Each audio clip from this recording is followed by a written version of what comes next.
కుటుంబంలో తను ఇల్లిరకం వచ్చిన వాడుగా ఉంటూ ఉన్నాడు. అయితే ఆ ఇంటిలో తన యొక్క భార్య, తన యొక్క అత్త, మామ లేడు, మామ చనిపోయాడు. అయితే ఈ భర్త, తన యొక్క భార్య, తన యొక్క అత్తమ్మ వాళ్ళ కుటుంబంలో ఉంటున్నారు, చక్కగా గడుపుతూ ఉన్నారు. అయితే ఏమైంది అంటే ఈ యొక్క భార్య చాలా గయ్యాళితనంతో ఉండేది. ఈ భర్తను బాగా టార్చర్ పెడతా ఉండేదంట.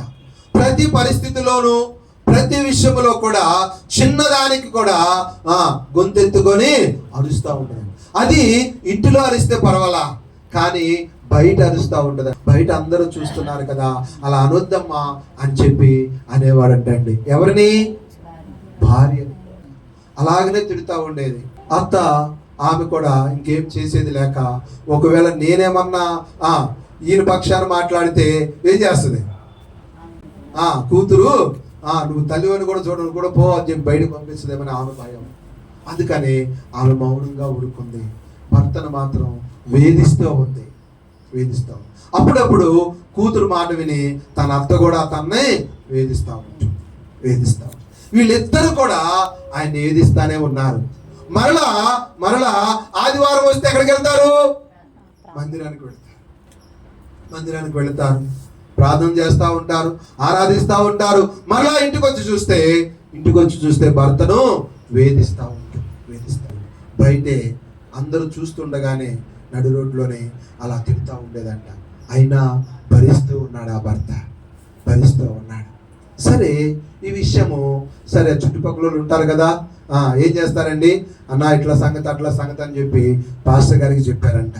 ఇంటిలో తను చాలా వేదన పడుతున్నాడన్న, కానీ ఎవరికి చెప్పట్లేదు అని చెప్పి చెప్తూ ఉంటే తను ఒకసారి ఆ పాస్టర్ గారు మందిరానికి వచ్చినప్పుడు ఆ వ్యక్తిని పిలిచి అడిగాడంట, అయ్యా ఏంటి, నీ భార్య నిన్ను బాగా వేధిస్తుందంట కదా, నీ అత్త కూడా నిన్ను తిట్టుద్దంట కదా అని చెప్పంటే, లేదులే అనుకో, లేదులే అన్నా అది ఇదే చెప్పాడు. లేదు నేను విన్నానయ్యా, ఇది నిజమేనా అంటే చెప్పాడంట. నిజమేనండి అని చెప్పి చెప్తూ వచ్చాడు. మరి ఎందుకు నువ్వు ఊరుకుంటున్నావు? ఎందుకు నువ్వు వాళ్ళని గద్దించట్లేదు? ఎందుకు నువ్వు వాళ్ళని భయపెట్టట్లేదు?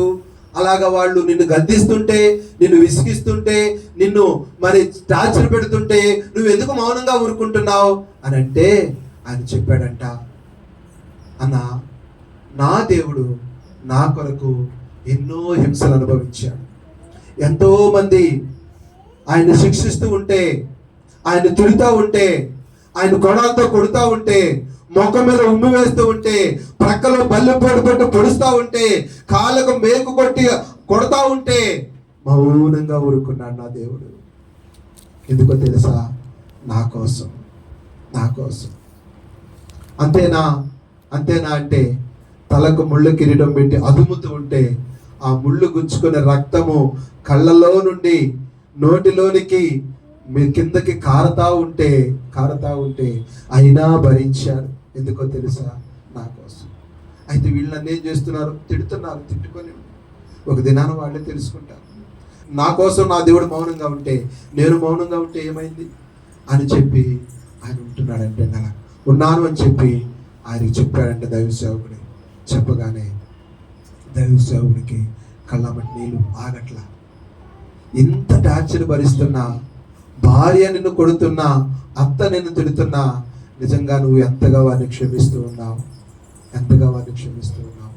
అని చెప్పి తను మనసులో ఎంతో వేదన పడి ఏం చేస్తూ వచ్చాడంటే, సరే అని చెప్పి ప్రార్థన చేసి పంపిస్తే తర్వాత ఈ మాట తన భార్యతో అడుగుతూ వచ్చాడు, అమ్మా ఏంటి పరిస్థితి ఎట్లా ఉంటాయి, ఇట్లా అని చెప్పి తర్వాత అప్పుడు చెప్తూ వచ్చాడు, అమ్మా మనము దేవుని బిడ్డలము, దేవుడు ప్రతిదినం మనల్ని చూస్తూ ఉన్నాడు. మనం ఎలా ఉండాలని కోరుతున్నాడంటే భయము భక్తితో ఉండాలని దేవుడు కోరుతూ ఉన్నాడు.